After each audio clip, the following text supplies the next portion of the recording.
Olá, o tema de hoje do Estúdio News é taxa de juros e os impactos na economia. E para conversar com a gente, nós recebemos o Daniel Teles, especialista e sócio da Valor Investimentos, e o Odilon Guedes, presidente do Corecon São Paulo. Sejam muito bem-vindos, é um prazer recebê-los aqui. Obrigado. Obrigado, Renata. O Comitê de Política Monetária do Banco Central decidiu manter na última reunião a taxa Selic em 15% ao ano após uma série de altas que a levaram do mínimo histórico de 2% em 2020 ao patamar atual. O ciclo de alta começou lá em 2021 devido à inflação crescente. No início de 2025, a taxa estava em 12,25% ao ano. Em junho, chegou aos 15%.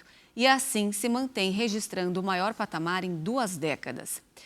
Daniel, por que o Copom manteve dessa última vez o índice, mesmo com alguns sinais de melhora da nossa inflação? Bom, acho que o Copom ele vem muito data-driving, como a gente fala, né? Ele observa infinitos indicadores da economia brasileira. Isso é estar mais atento a dados do que foi no passado, né? Então, eu acho que é importante a gente salientar que os indicadores de inflação, eles ainda estão distantes da meta. A gente sabe que essa subida de juros e a manutenção do patamar de juros por um período mais prolongado do que o que era previsto no final do ano é um remédio amargo que o Banco Central, ali, através do Comitê, né, de Política Monetária, ele toma essa decisão para poder realmente tentar baixar a projeção de inflação. Eu acho que existem 2 preocupações eminentes em relação a um cenário, né, quando a gente fala de Brasil. O primeiro dele, sem dúvida, é o indicador de inflação. A gente ainda está muito distante da meta que o Banco Central tem como objetivo. E o segundo é a projeção de dívida pública, né? Então, enquanto você tem ali uma preocupação em relação ao fiscal do país, fica mais difícil você conseguir voltar com a taxa básica e cortar ela, né, para um patamar consideravelmente abaixo desse 15% que opera agora.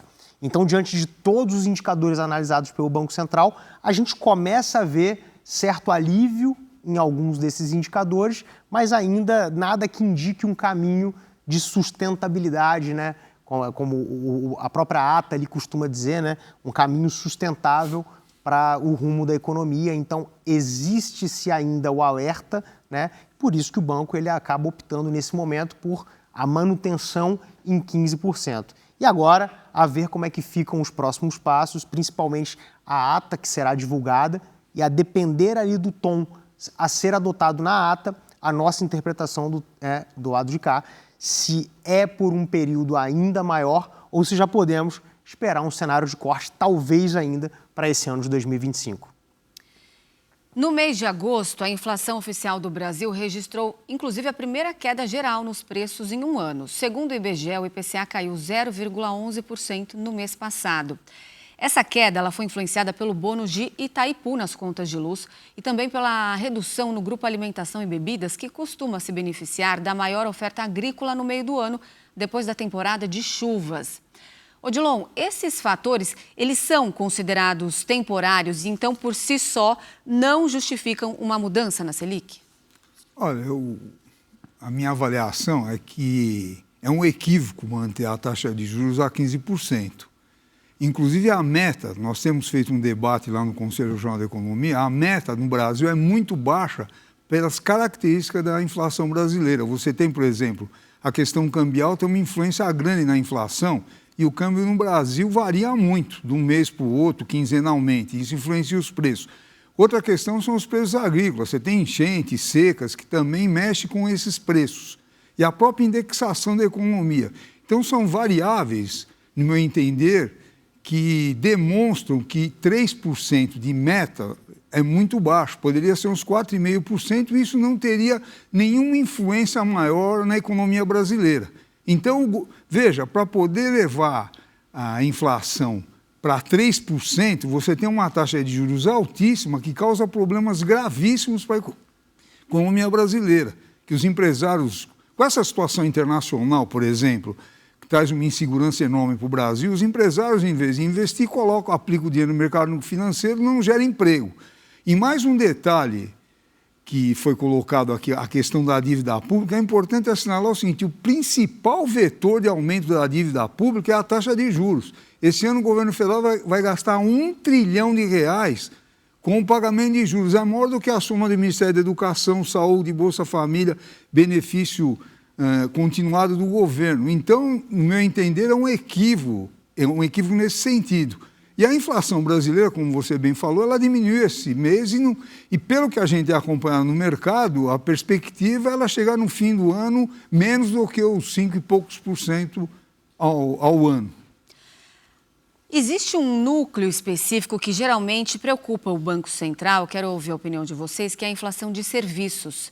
Em 12 meses, o segmento acumula uma alta de 6,17%, bem acima do IPCA cheio e da meta de inflação.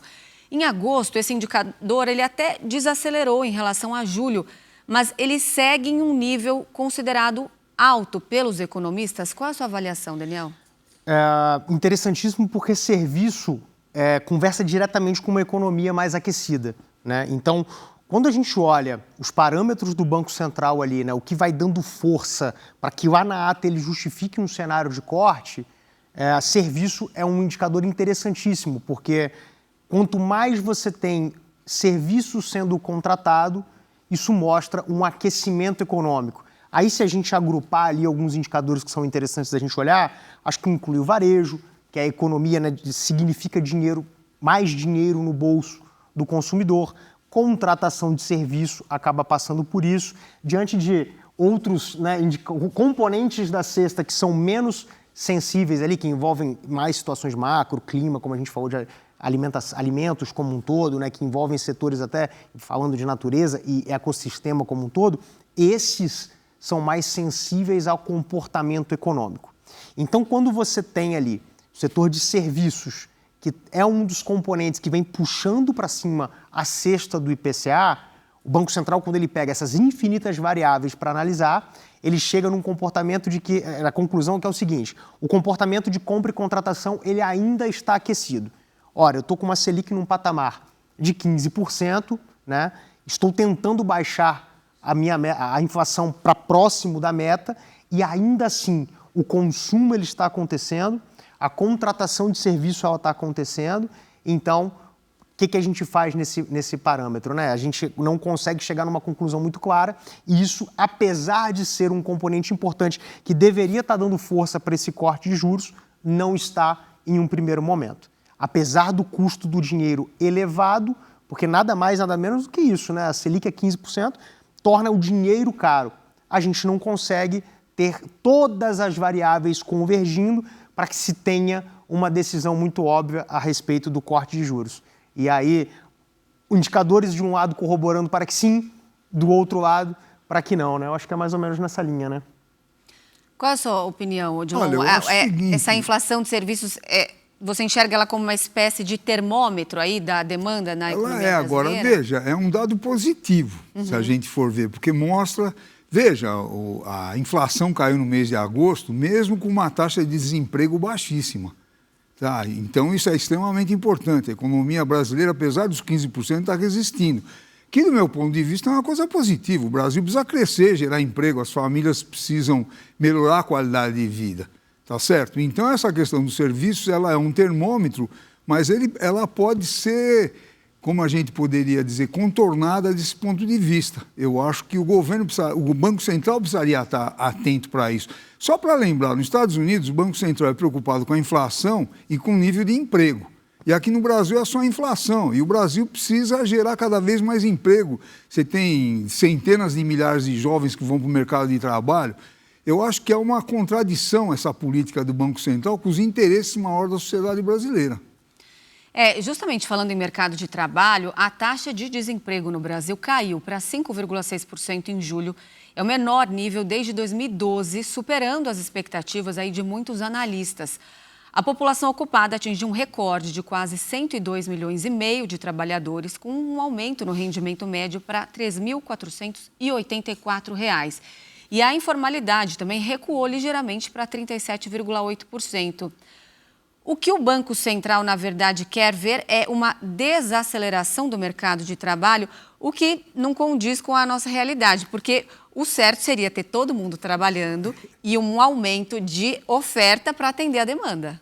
Inclusive a análise, se você pega as atas do Banco Central, a preocupação é que a economia está crescendo e está gerando emprego.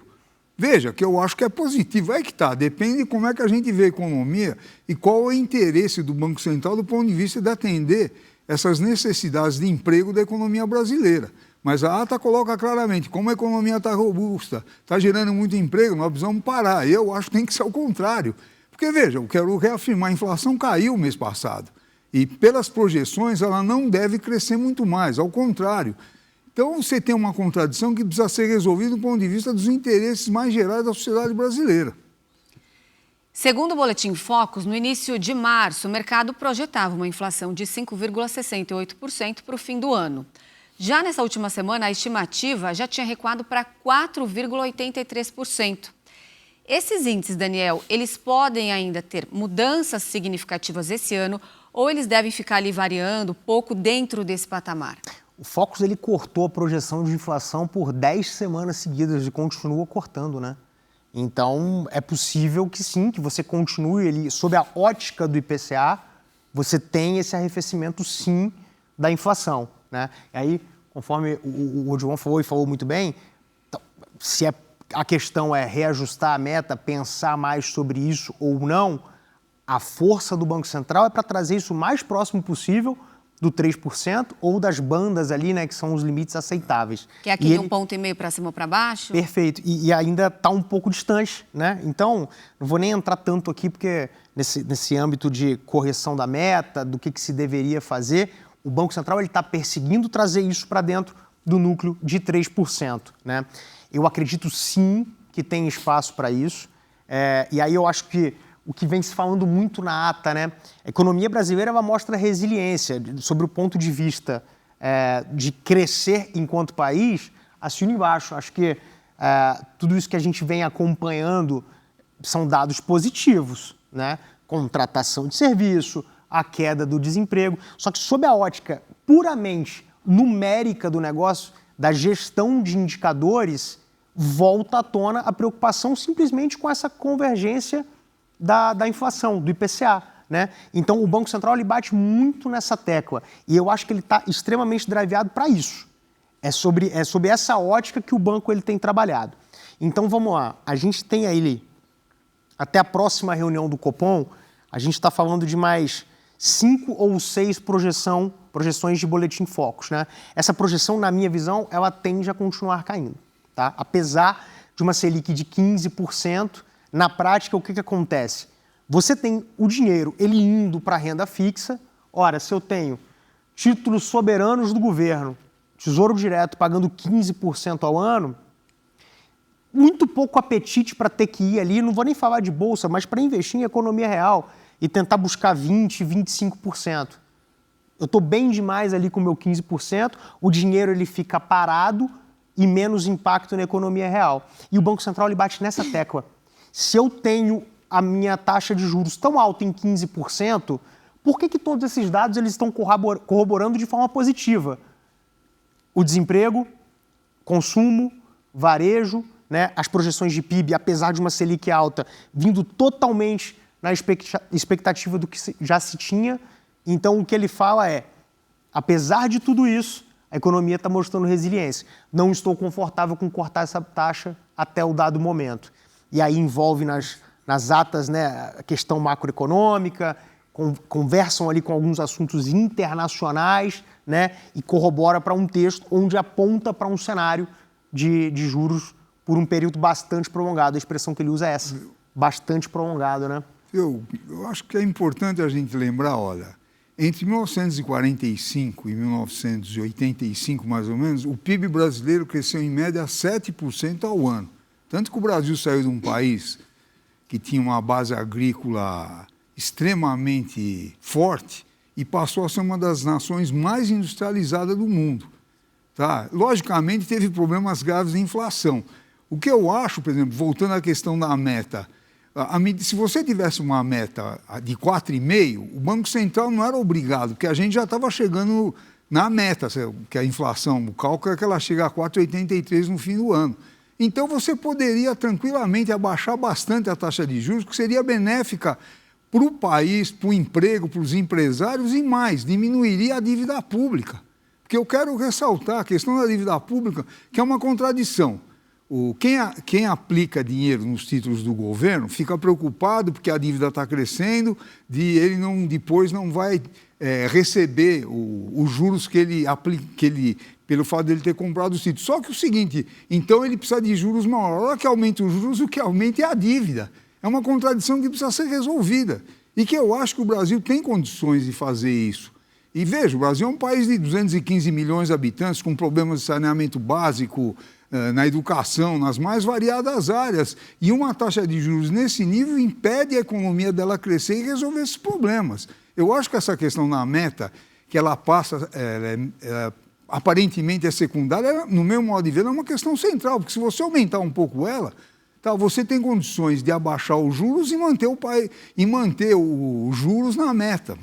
Não sei como é que o Daniel vê isso. Eu concordo, o Tesouro ele precisa honrar suas dívidas, né? Então é a grande preocupação. Talvez por isso que a gente entenda ali, vamos pensar com a cabeça do investidor institucional, quase sempre ele que é o responsável, quase sempre, pela entrada de dólar via mercado de capitais, né? Bom, você percebe agora, no momento em que Estados Unidos corta os juros lá e que tem-se lá um caminho muito mais claro para cortar juros, ali que ele começa a olhar para países emergentes com mais apetite e trazer esse dinheiro para o Brasil. Por que não entra em maior quantidade? Porque ele está preocupado com a capacidade do Brasil, via renda fixa, via tesouro, ele está preocupado com a capacidade do Brasil honrar os seus títulos, ele pega essa projeção de dívida PIB e entende ali o que ele vai fazer com o recurso dele para os próximos anos e opta por uma série de países pares do Brasil, emergentes, onde o risco e o retorno compense. Entre eles, o Brasil está sempre classificado ali numa prateleira satisfatória para receber esse dólar. Então, ele olha para um Brasil de 15%, analisa o risco que tem desse país não pagar honrar com a sua dívida e escolhe se aporta por aqui ou não. Isso via tesouro, via bolsa, a gente viu a bolsa aí renovando as máximas no mesmo período em que se corta juros lá nos Estados Unidos, então a dinâmica cambial a gente entende dessa forma. Só que de nada adianta se você tem essa dívida PIB subindo, seja por gastos do governo, mas seja também pelo aumento e o compromisso do Tesouro honrar com as dívidas públicas. Então é um verdadeiro xadrez econômico, né? O investidor ele querendo buscar a rentabilidade, mas atento ao risco e principalmente o medo de default que uma nação pode causar via Tesouro. Né? Mas só um detalhe, o Brasil sempre honrou os títulos. O único governo, se eu não estou equivocado, que não honrou foi o Collor, que ele corrigiu os títulos abaixo da inflação, a dívida pública caiu muito. Agora, todos os governos brasileiros, de direita ou de esquerda, honraram os títulos brasileiros. Eu acho que é uma questão histórica importante. E a dívida brasileira, que está uns 78% do PIB, 78,3%. Ela não é nada de absurdo, tá certo? Você pegar outros países, lógico, da OCDE, que é outro tipo de país, estão com a dívida 110%, os Estados Unidos é cerca de 100%, 110% do PIB, o Japão 220%, a Itália 130%. Então, veja, eu acho que existe uma situação para o Brasil com uma certa estabilidade e que o tamanho dos juros acaba aumentando. Aquilo que eu falei agora há pouco, os juros, ele acaba desestabilizando a dívida, porque ele vai aumentando a dívida permanentemente. Então, essa questão que eu acho que é um equívoco do Banco Central manter a taxa a 15%. As projeções de economistas do mercado financeiro para a inflação recuaram não apenas para 2025, mas também para 2026, 2027 e 2028. Ainda assim, permanecem acima da meta oficial do Banco Central, que é, portanto, aí que a gente vinha falando até agora, de 3%. Daniel, quando, segundo o cenário que nós temos hoje, haverá espaço para cortes na Selic? Bom, vamos entender um pouco do que foi falado nas atas. Eu acho que a questão da dinâmica com a meta de inflação a gente acabou comentando um pouco. A ata, ela fala sobre indicadores sustentáveis e Selic nesse patamar por um período bastante prolongado, tá? Acho que o primeiro aceno foi dado agora, Estados Unidos cortando os juros, esse corte de 25 base points lá, ele começa a deixar a taxa básica brasileira versus a taxa básica americana numa discrepância muito grande. Historicamente, os dois países eles não operam com essa diferença toda de juros, tá? Isso pode ser um fator determinante porque se você tem uma migração muito grande do institucional para países emergentes, e o Brasil, de novo, sendo candidato a receber parte desses aportes, você tem mais dólar aqui na economia, isso pode fazer com que o dólar ele caia, e a gente sabe que tudo hoje em dia está ancorado no preço do dólar, desde o combustível ali para o transporte dos alimentos, enfim, basicamente tudo, respinga em tudo, então é um indicador super importante. Então você tem ali, de repente, um caminho para a inflação mais sustentável via entrada de dólar aqui no Brasil. E as projeções ali, são 10 semanas de projeção no Boletim Focus, ao que tudo indica, já buscando ali renovar para uma 11ª e 12ª semana de projeção, deflação nos últimos 2 meses, seja pela sazonalidade ou não. Então a gente começa a ter indicadores que começam a criar um cenário, no mínimo de divergência, dentro das reuniões do Copom para essa discussão de juros. É muito difícil, no meu ponto de vista, conseguir cravar uma data específica, se é na próxima reunião, que, se eu não me engano, está para novembro, se a gente vai ter que esperar para 2026, na primeira reunião ali, para saber se corta. Eu acho que o que a gente tem em mãos para poder trabalhar, período bastante prolongado, já estamos com a Selic a 15 por 2 reuniões, ou seja, entrando no 5º mês já de Selic a 15%, né? E indicadores que corroboram e são a principal preocupação do Banco Central, convergindo para esse cenário de queda. Eu acho que existe sim uma chance de corte para 2025, pode ser que lá no final do ano, na última reunião, você tenha espaço para isso.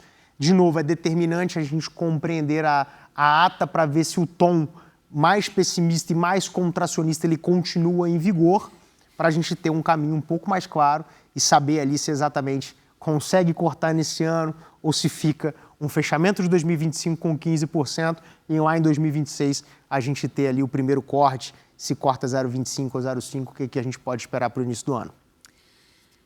Após um crescimento de 3,4% em 2024, o PIB mostra uma tendência de desaceleração. Segundo informações do IBGE, ele avançou 0,4% no segundo trimestre, perdendo fôlego frente ao resultado do primeiro trimestre, quando a economia avançou 1,4%, impulsionada pelo avanço do agronegócio. As projeções de crescimento para 2025 são mais modestas, cerca de 2,2% para o Banco Central. Esses números são bons ou poderiam estar melhores, Odilon? Eu acho que poderiam estar melhor, porque, veja, o dado que a gente tem, como a taxa de juros está extremamente elevada, isso diminui o nível de investimentos no país. Agora, paralelamente a isso, você tem vários programas sociais, o emprego continua num nível razoavelmente bom, né? Razoavelmente, é o menor desemprego, isso não vai do dia para a noite aumentar a taxa de emprego. Então, isso mantém o crescimento do PIB. Mas, pelo tamanho da taxa de juros, isso acaba levando os empresários a investirem menos. E a pressão que o governo tem de fazer cortes, né, nos seus investimentos, etc., se o governo diminuir, e já está, de certa forma, em algumas áreas cortando gastos, então isso pode levar o PIB a ficar nesse patamar que você colocou. Então, isso é uma possibilidade. Fatores internacionais também influenciam as decisões sobre juros. A gente não pode deixar de falar aqui o tarifaço de Donald Trump, né, no meio de tudo isso. Qual o impacto, Daniel, que medidas como as tarifas impostas pelos Estados Unidos têm na nossa economia? Bom, primeiro vamos olhar ali para o micro, né? Vamos começar falando de empresas que tinham força exportadora para os Estados Unidos e que não foram isentadas, né, após ali a revisão dos tarifaços. Essas estão sofrendo, então você acaba subindo do micro das empresas para setores, né, e setores compõem a economia. Então, em primeira medida, eu acho que muitas empresas que tinham suas vendas ancoradas no mercado norte-americano tiveram que criar rotas alternativas de distribuição. Então, para quem consegue ali ter uma cadeia logística forte o suficiente para abrir mercado na América Latina, México, consegue até melhorar a sua distribuição no mercado interno, essas passaram de forma um pouco mais suave por esse período de transição. Eu digo transição e entendimento, porque tem coisa que o mercado norte-americano ele vai demandar e que essas aí elas vão continuar vendendo mesmo. Tá? Então, em certa medida, você teve até um impacto deflacionário em alguns setores, porque essa distribuição ela acontece dentro de casa, por assim dizer, né? E segundo ponto, na minha opinião, você cria muita incerteza para alguns setores que não foram beneficiados ali por isenções e que ainda têm as suas vendas muito ancoradas ao mercado norte-americano, né? Então, você tem, por exemplo, setores que estão provocando desemprego, que estão fechando, que não está conseguindo exportar como exportava antes, ainda buscando entender como que pode fazer isso. Em certa medida, o Brasil, grandes empresas que são exportadoras, principalmente para o mercado norte-americano, em certa medida conseguiu buscar alternativas. Então, seja você abrir um mercado asiático para proteína animal e para grãos, seja mercado interno e abertura para a América Latina, para quem tem uma logística mais facilitada, né? Então, você tem um trabalho, eu diria que comercial, né, Odilon? Porque você tem que fazer uma pressão comercial maior para conseguir encontrar novos parceiros sem prejudicar o balanço da sua empresa e de setores, né, na economia como um todo, para não deixar o PIB desancorar ali das expectativas que você tinha. Eu acho que esse movimento do Trump é um movimento global de enfraquecimento do dólar. Em certa medida, esse dólar ele tem se enfraquecido versus o real. O real ele tem criado força muito por conta de um movimento dele, olhando macroeconomicamente falando, para atrair empresas para o mercado norte-americano, né? Somado ao tarifácio, uma possível escalada de corte de juros lá nos Estados Unidos, que acaba fazendo com que o fluxo cambial ele procure países emergentes, conforme eu já disse. Então, você tem mais dólar entrando no Brasil. Essa conjuntura de dois fatores, eu acho que as empresas, de certa medida, aquelas que conseguiram abrir mercado em outros continentes, ou até criar comercial interno, elas saem fortalecidas desse tarifácio. Economicamente falando e politicamente falando, um atrito que não é legal, mas que a gente vive aqui, né? A gente estava falando um pouco disso antes de começar, né, João? Que o mercado, ele entende e sabe trabalhar com expectativa, mas ele não sabe trabalhar com a incerteza.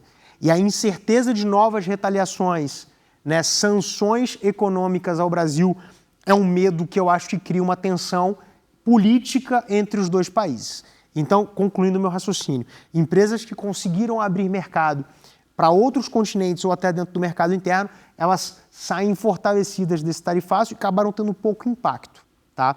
Agora, empresas que demandavam muito de suas vendas para o mercado norte-americano e que não tiveram suas transações facilitadas, acabam esbarrando em dois fatores, né? O tarifácio, que por si só encarece os produtos, e um cenário de juros alto lá nos Estados Unidos que já vinha arrefecendo o poder de compra, né?